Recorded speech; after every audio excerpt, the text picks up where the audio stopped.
Welcome to GoHofstra.com. Today we're joined by head women's basketball coach Krista Kilburn-Steveskey to discuss her out-of-conference schedule for the upcoming season. Welcome, Coach. Thank you. Thanks a lot, Stephen.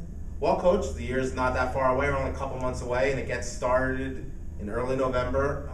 What are your first thoughts on the overall schedule you put together for this year? You know, it's you've been here obviously a little longer than I have, and I think it's arguably one of the toughest schedules. I mean, last year was really challenging, and then we just added to it this year. You know, at times you look ahead, you're like, whoa.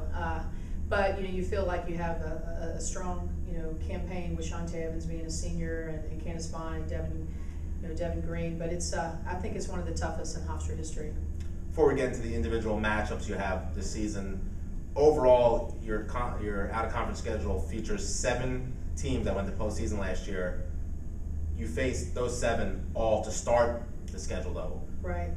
How challenging is that going to be off the top, facing postseason team after postseason team?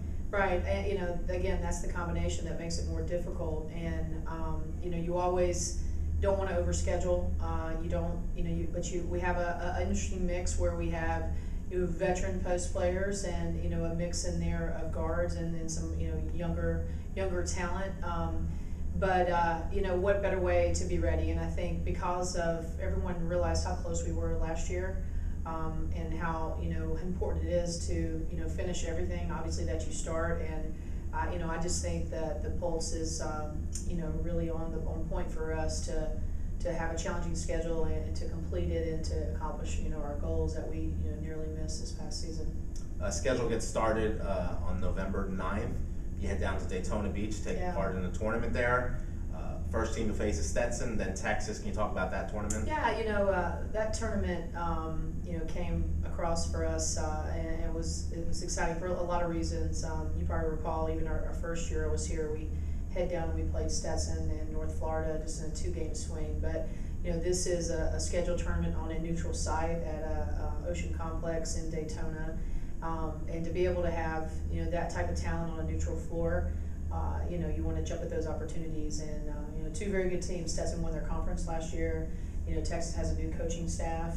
Always have big contenders have been in the NCAA. Now a brand new staff with a new philosophy, a new focus. So 2 big challenges right off the gate. Speaking of challenges, after that you come back to New York, but you're not quite home yet. You head to Jamaica, Queens. Play St. John's, who you arguably stunned last year early in the year in the home opener. Team that went on to the Sweet 16, one of 3 teams you beat last year that went to the NCAA tournament. What kind of challenge is St. John's going to be this year? Is they're obviously a year older and a year better? Shanika Smith is still, Deshina Stevens graduated, which was their kind of heart and soul. But you still have Shanika Smith and, Eugenia Stevens and just a medley of Nadira McKenneth is their point guard. So their talent added to what they recruited in and to who they had at their home floor with a new coach as well. I mean, Joe has been with Kim Barnes-Arico the entire time, I think 9 years or so that he was at St. John's with her, but now he is the head coach, he's in charge. So little different mix, again. So big game, big game that we know that they're going to be prepared for, because I think they, as you stated, were stunned. So that's not going to be an easy walk, into their house, with their crowd. Doesn't get any easier from there as we continue down the schedule. Next game's your home opener. This year, St. Joseph's of Pennsylvania, a team that went to WNIT last season.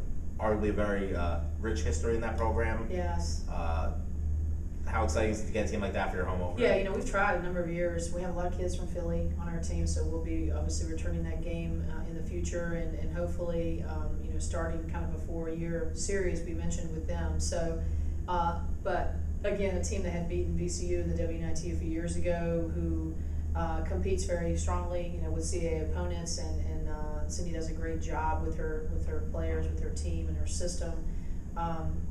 So that again, as we're stating here, not an easy first home contest.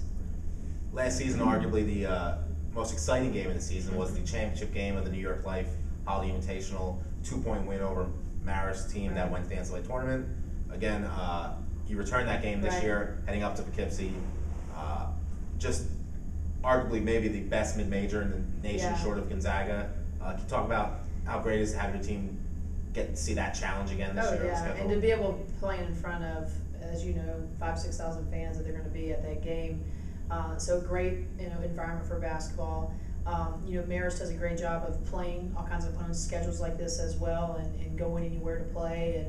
And again, I've always been under the mindset, let's play, let's play anyone, that we can get, home and away games here as well. So, it's going to be an ultimate challenge. And I mean, their offense is just, on point. The way that calculation, know what they're going to run, how they're going to run it. They just kind of keep running it, and you have to be the one to make adjustments. And if you don't, they can embarrass a few folks like they did. They embarrassed University of Georgia. I thought, just trying to use your athleticism and think that you're bigger or stronger. I mean, they're a smart group, very well coached, and going to be in front of a big crowd. But the atmosphere is, it's great for women's basketball again, like I said. Your next two games are against arguably the class and upper echelon of the Ivy League. Harvard, and then Princeton. Princeton went to the NCAAs last year. Harvard, obviously an opponent last year. We dropped their first round game to them in the WNIT. Kind of a mix. You dropped both games last year, so there's, I guess, a sense of your team will remember those games from last year. Well, yeah. I mean, it was as tough as Harvard's going to be, and they're going to be even better. They have a 6'4" player who played for Great Britain in the Olympics, and she's, Timi. I'm going to really hurt her last name if I try to pronounce it, but Timi is her first name, and she's 6'4", legit. I had seen her, during our recruiting times on the road, play for the Philly Bells. So she is able to play. She was actually supposed to be eligible last year, and some issues with everything of transferring her over from a foreign country and things like that. Had to get straight. So she's back on the roster. We knew this going into playing them. But it was a sour taste in our mouth with that loss. We know that we could compete with them a lot better than we did, and them in Princeton as well. So playing the best to be the best, and we're trying to not just pad our schedule here so we get some wins. We're trying to turn our program from a winning program to a championship program. So playing teams like this put us in that direction. Quick return game. Auburn came to the tournament last year. You head down to Auburn for one single game. SEC team, middle of the pack SEC team. Right. Good challenge going on the road, far trip for your team, especially with some young, lots of young players on this year's roster, right? It certainly is, and it's funny now, looking back at that schedule, at least we're not talking about 14,000 miles. I feel like that had such a toll on us. That was one of the reasons why we kind of re-shifted where our schedule is this year. Auburn, another new coaching staff, so it's like you look at some of the intangibles of everyone that you've mentioned here on the schedule. So Auburn has the former Georgetown coach now, so a different system, minus Sugar Rogers. So, but again, on their home floor and a tough place to play. It's probably been 1989, I think, the last time I've been to Auburn is when I was a player. So it'll be interesting to kind of a little bit of a homecoming from the Atlanta area. It's not that far away, so hopefully we'll get some folks making the trip, and on Yuku's family, not being far from there, so that gives them another opportunity. And the Kilburns? Yes, Pat and Jack and the crew, we could get them heading over there, so that'd be nice. This year's home tournament will have a different feel to it. It's a 3-team field with 3 different games, sort of a round robin. Northwestern and Ole Miss come to visit, so teams from great conferences, great challenges for your team as you head into the holiday break. Just quickly, like your thoughts on those two teams. Yeah, it was, people were highly interested in our tournament, and thanks that we had some more sponsorship here, but we had to make some decisions like early on, and then just kind of cap it at this right now, and kind of have this 2 phenomenal opponents. Very well coached, very skilled Northwestern team, and then another new coaching staff at Ole Miss. So again, it'll be a little bit of unknown until they get started, but at least we'll have some time to see, how they're shaping up. But athletic and SEC opponent is always, tough on your schedule.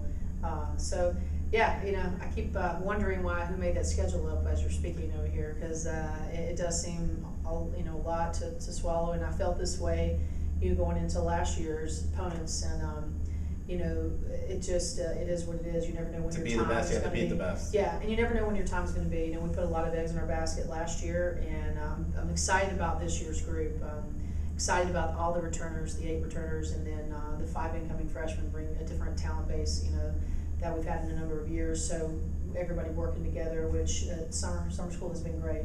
you know, we haven't been here as a coaching staff, and it's nice for them to kind of have to fend on their own. And you know, the feedback is that everybody's enjoying themselves, they're enjoying the team, and you know, the true test is when adversity hits, and a schedule like this is going to put a lot of, you know, ups and downs and within the mark of a game, and a lot of adversity, and then we're going to see what we're made of early. You know, I'd rather have this early than, you know, figure out late, trying to put the pieces together late. So. And Coach, the schedule finishes up actually in January. They had a conference schedule, which is a little new addition. Norfolk State is your final non-conference game. A good test heading into the conference slate. Yeah, you always want to, you know, we have some days, a little different days, like after the holidays than we have before, but you know, scheduling during that time can get tough if you're not in a tournament, trying to get someone to come home to you. So, you know, but we had to get a game, you know, after the holidays to get to be riding in right to the CAA. So I think that'll be a good, tough, athletic, explosive opponent to be playing as we head into who would be our first CAA game. We'll probably know that here, I guess, in the coming weeks. But yeah, it is tough. It is difficult, and it's always, you know, when you're sitting here, you know, looking ahead and wondering. That's what makes this year so much fun, is that the opportunities are limitless for all the players in the program right now, because you know we can't, you know, Candace Blocchio has graduated, Nicole Caperso has graduated, Marie Malone has graduated, and you know, now we're moving forward to a different era with Shantae Evans, Candace Bond, and Devin Green leading the way. Coach, thanks for joining us today. Thank you. And thank you for joining us today on GoHofstra.com.